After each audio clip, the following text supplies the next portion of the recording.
How's it going, ladies and gentlemen? My name is Salty Paimon, and welcome back to a brand new video, guys. So quickly, I want to go through a bunch of stuff that's been going on. So basically, Zluet, aka Genshin Leaks on Twitter, has basically summarized the upcoming events that are going to be happening in the Windblume Invitation.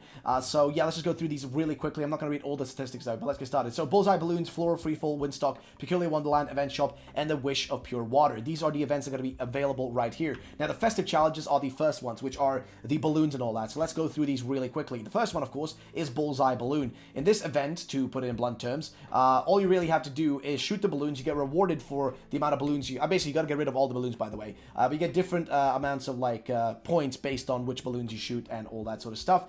Then you have Floral Freefall, which, to basically express, like, here's a translation, kind of what it works like. So Floral Freefall is like this. There is 3 reward levels, 1,000, 2,000, 3,000. Total rewards is 30 Prima Gems, 200 Festive Tour tickets, the yellow tickets, Windblume Festival shop tokens, plus 20k Mora, 20 and 2 purple EXP books. Event objective: collect flower balloons, actually the same term as bouquet in Chinese, but the picture shows balloons, so whatever. Luminescent bouquet worth 35, crown of nectar 200, as well as final wreath is about 600. Different areas will have different mechanics. Example: balloons that fly away when you touch them, black hole, wind current after touching a balloon. How to play: after interacting with the sign, you will be transported to a platform at an unknown height within the zone, and a hot air balloon, and then jump down while gliding to collect points. This is the glider one, so that's one of them.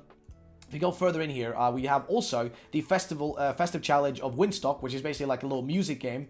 To explain like this: 3 difficulty levels, normal, hard, master. You must complete the previous difficulty before unlocking the next one. There are 3 reward levels, 1,000, 2,000, 3,000. There are various ratings for songs, bunch of flavored text here. Not sure what to do, but there are at least 3 levels. Streaks will increase the points rewarded for each hit, so 1.3 after 6 hit combo, 1.6 after 11 combo, and 2 times after 16 combo. And there are more multipliers that the individual, the Zluet hasn't reached yet. Total rewards is 30 Prima Gems plus 200 Festive Tour tickets, and basically the same rewards as the previous event. So pretty much all of them, I think, give you, give or take, the same amount of stuff in terms of rewards and stuff like that. So that's the first thing. Next up is Peculiar Wonderland, which is kind of the arena mode, to put it in blunt terms, right? So translation of this: the Peculiar Wonderland is can be done in 4-player club. Event location to the left and above the Mondstadt entrance teleportation point.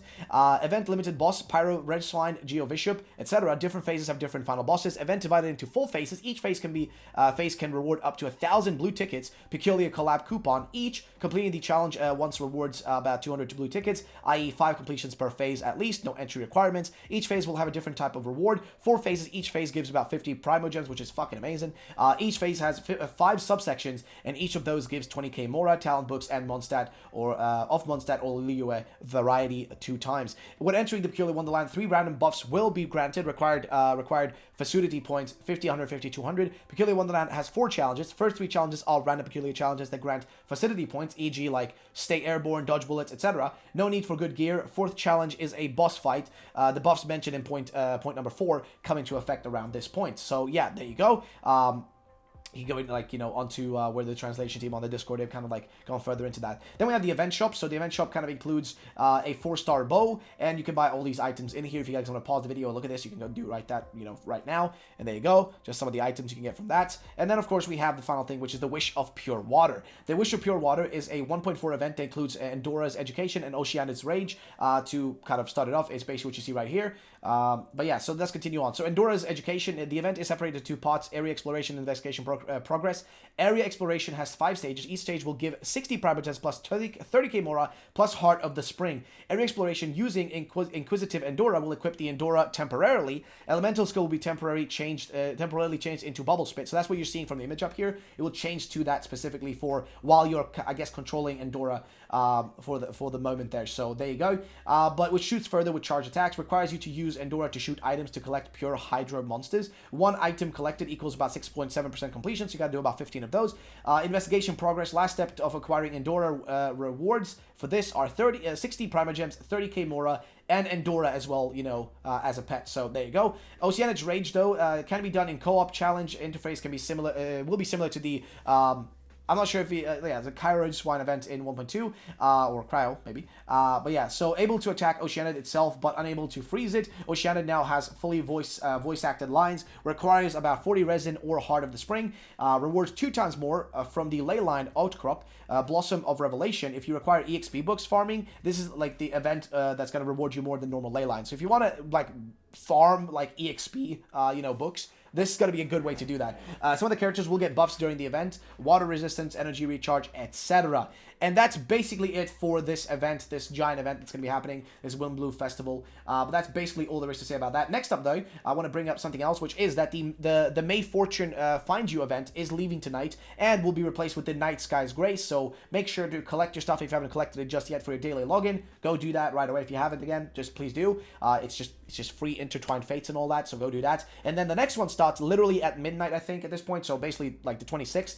I'm recording this like an hour before midnight. So yeah, but you're gonna be able to get these things from this new, login reward event. So it's the Night Sky's Grace. You got a few intertwined fates. So hell yeah, I appreciate that personally. Next up, something interesting from Genshin Intel. Hu Tao's birthday falls on the same day as the Ghost Festival, which is a kind of a Chinese, kind of like, I guess you could call it like traditional holiday type thing, celebration, something like that, which also makes sense because of Hu Tao being like basically, well, everything about Hu Tao has got to do with ghosts, right? So yeah, and also here we have a kind of a clean image coming from Silhouette of specifically the ghost and kind of what it looks like up close, which I love this image, by the way. Just looks so freaking clean. And then also there's been some new gameplay coming to us from specifically Lumi on Twitter. Lumi's like posted some brand new gameplay that is pretty interesting, so you can find it right here. We're just gonna have to mute this though because of audio reasons, and I'm gonna not be able to like fully like, show you this whole thing, but it's basically showing like, some of the animations of specifically, Hu Tao, what she looks like, all that. We've kind of seen a lot of this stuff already,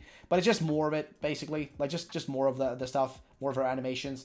And something interesting that is mentioned by specifically Silhouette is that Hu Tao still has her ghostly/spectral dash, but the effects are visibly missing at the moment. But please take note that they could completely remove it. So yeah, I don't know, but I'm gonna be honest. Like, I think her animations look pretty clean, dude. I'm excited to get her, and I can't wait until they actually like add her to the game. So that's that.